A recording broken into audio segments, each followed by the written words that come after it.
Bonjour à tous, soyez les bienvenus dans le Clubhouse de Girondins TV qui vous ouvre ses portes. On est ensemble, vous le savez, pour 45 minutes d'information en marine et blanc spécial. Conférence de presse aujourd'hui. Je vous propose tout de suite de connaître le nom des joueurs et entraîneurs conviés à répondre aux journalistes. Dans quelques instants, donc, vous allez entendre, et ça c'est une tradition, l'entraîneur Francis Gillot répondre aux journalistes. Également présents, Marc Planus et Grégory Sertic pour évoquer la belle victoire face à Brest, très certainement le week-end dernier, mais aussi pour se projeter sur la prochaine journée de championnat et la réception d'Ajaccio. Ce sera samedi à 19h au stade Chabandelmas. Conférence de presse, on est parti. Marc, il faut que Bordeaux retrouve la victoire à domicile après l'échec de Nice. Alors vous faites un bon match à Brest. Est-ce que la difficulté, c'est pas la difficulté de faire le jeu à domicile? C'est sûr que sur les 2 derniers mois, si on compte le nombre de fois où on a dû faire le jeu, c'est sûr qu'il y a une plus grande majorité où on a dû contre-attaquer et subir la possession de balle de l'adversaire. Mais je trouve qu'à Brest, c'est un beau match de l'ensemble parce qu'on a maîtrisé le jeu à l'extérieur en plus et on a fait le jeu à l'extérieur. Donc je suis convaincu qu'on est capable de faire ça aussi à domicile. Je pense qu'il faut éviter les erreurs, surtout qu'on a fait contre Nice, où ce soir-là, tout était pas bon, dans la mesure où déjà techniquement, quand on n'arrive pas à faire une passe à 3 mètres, déjà c'est compliqué, peu importe l'organisation, peu importe l'adversaire, vous perdez rapidement le ballon. Et puis après, tactiquement, d'être meilleur. Mais on prend un but contre Nice où il y a un attaquant niçois contre 4 défenseurs bordelais. Après, voilà, à partir de ce moment-là, où si on rectifie pas ça, donc contre n'importe quelle équipe, on sera en difficulté qu'on fasse le jeu ou pas.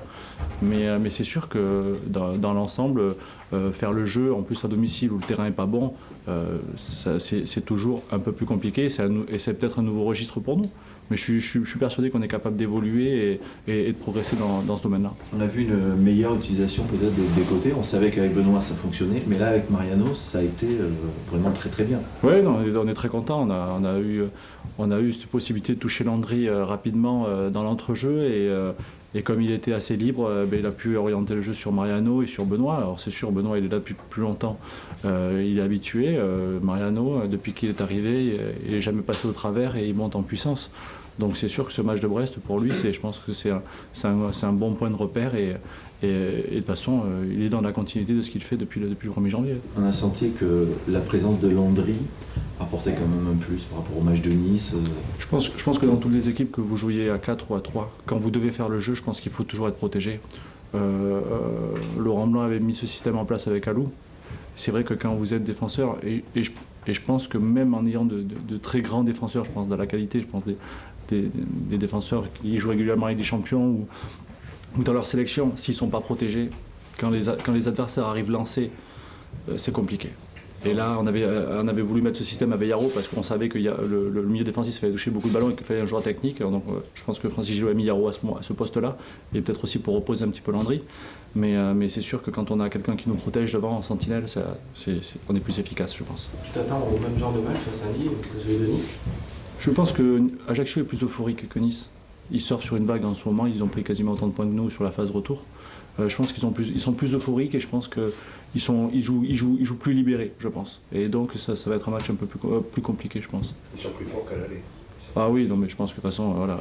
Mais nous aussi, par contre. Oui. Donc voilà, il y a un parallèle. Il y a un parallèle, ça c'est sûr. C'est pas une toute autre équipe, mais en tout cas, c'est sûr que c'est une équipe euphorique qui réussit, qui fait plein de points à domicile. À l'extérieur, ils en prennent par-ci par-là. Voilà, ils font un parcours. De toute façon, ils sont dans les 5 premiers. Je regardais sur le parcours des matchs retour. Donc c'est une équipe à ne pas prendre à la légère et je pense qu'ils ont autant de chances que nous de l'emporter samedi soir. Tu as toujours fixé la barre des 42-43 points, là vous y êtes presque. Je dis on match de la fin. Tu commences maintenant à regarder autre chose? On est obligé parce que c'est la seule ambition qui nous reste, on va dire. C'est par obligation aussi en même temps.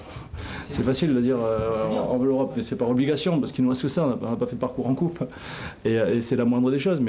Et quand on regarde notre parcours depuis 2 mois et demi, quand on voit la moyenne de points, on peut espérer. Après, il y a toujours des petits matchs comme contre Nice où on repart dans nos travers et c'est sûr qu'on ne peut plus être ambitieux à la fin d'un match comme ça. Mais moi, comme j'ai dit, après le match de Montpellier, j'étais très enthousiaste sur le fait que cette équipe est capable de faire de gros matchs.